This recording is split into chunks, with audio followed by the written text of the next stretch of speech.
Right, folks, how are we all? Thought I'd have a little chat about the pension thing for the OAPs that's been ripped from them, and how it's been means tested, and well, it's not been means tested, is it? It's just been taken from them. If you're below 80, you've lost your £300.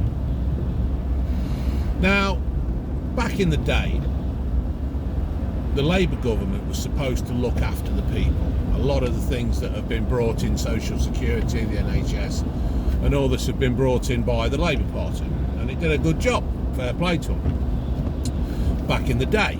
Now, so what happened were, people went to work, they earned the wage, and every month or week some of their wage was taken away and put into what it was called national insurance, and you would pay tax and all that, so that in your later life you could claim a pension. Now, in the late 80s, private pensions came in, right, and they're basically worth nothing as well nowadays. So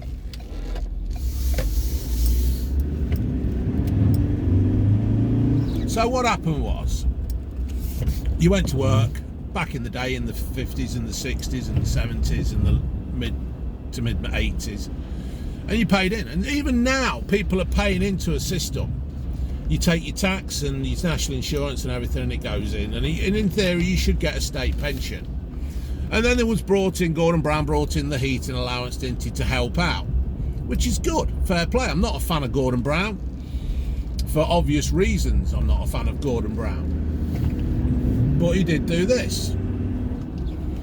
And now Keir has decided to take that away from the pensioners, because there is a £22 million black hole, which Lauren Klunsberg, or whatever her name is, said that it's not 22 billion, it's 9 billion, and that a lot of it has been created by this Labour government with its overinflated pay rises to certain parts of this working country. Now, I honestly don't understand how he seems to think that this is a good idea, to absolutely bend pensioners over and give them a good fucking, shall we say.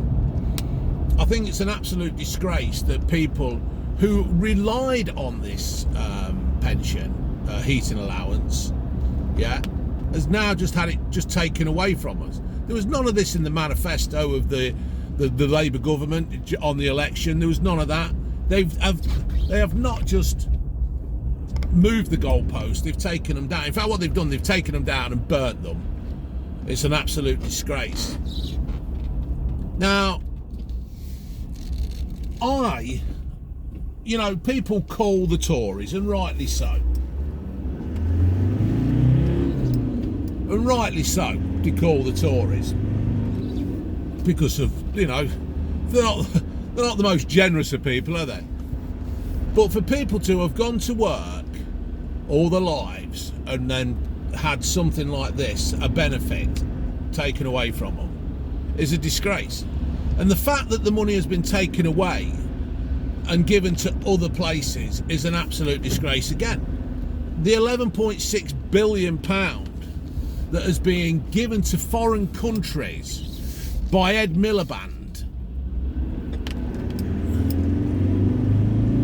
in this so-called scam of climate change. The climate has always changed. You will never stop the change. You will never slow it down. It will always change. But to give 11.6 billion to other countries that have probably got a bigger carbon footprint than us, it's just a disgrace. To give billion after billion to Zelensky in Ukraine is another joke. Can we please start looking after our own people? Or is that too much to ask for? I just don't understand how we can do a Robin Hood, but we rob the poor to give to somebody else. I don't understand how we can just do the pensioners over and give it to train drivers already on 60 grand a year and now have just been given 10 grand or so. These are just figures from what I've heard and stuff. You give doctors, these junior doctors, massive pay rises, and now that the unions have got the teeth and the claws into Labour, they will just want more and more and more. And that'll be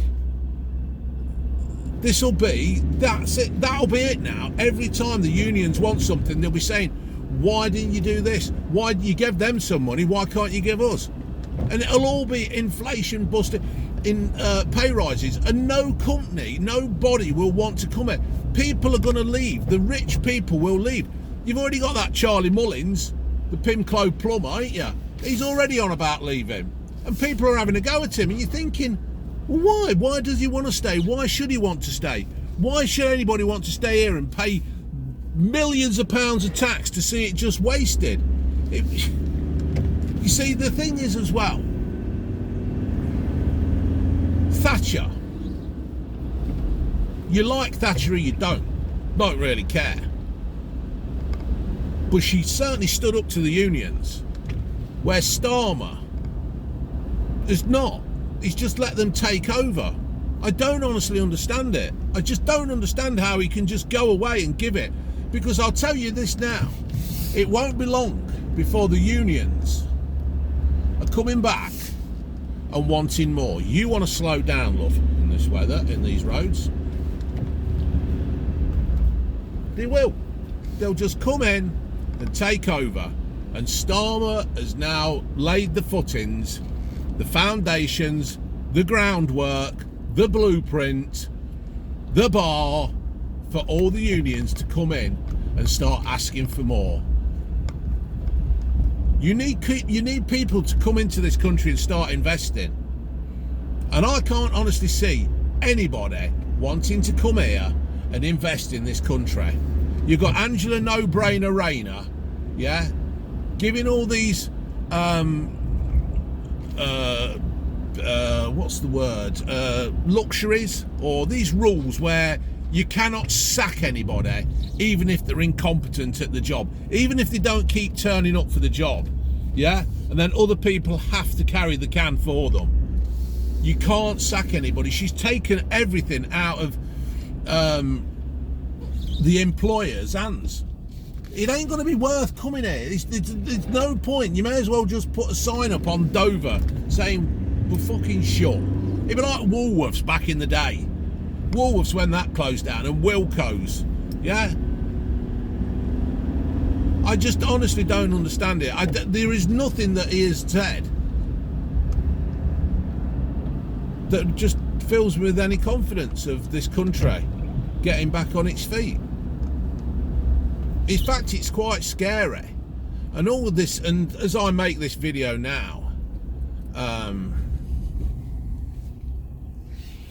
they are going to be voting on this heating allowance for the pensioners. And it's just going to be so interesting how many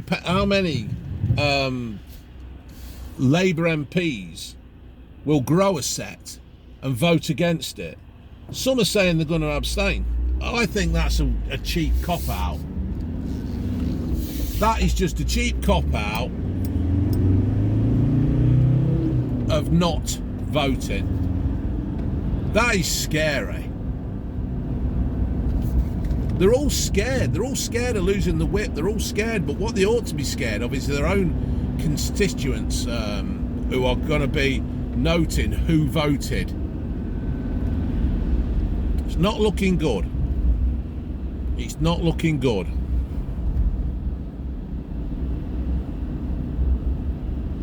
It's just, I just don't understand how he can do it to pensioners. You've got to, you're supposed to look after and respect your elders. That's what you were taught as a kid. That's what you were taught growing up. Respect your elders, look after them. Some have even fought for this country. Some have fought for this country, and they're just being left to rot, to struggle. We've all heard the expression, it's either a decision between heat or eat. And this is it. Yet none of the MPs are losing anything of their allowances, are they? They're not losing anything. They will be fine. Their second homes will be all covered and everything. They'll be able to have the heating on. It ain't going to matter.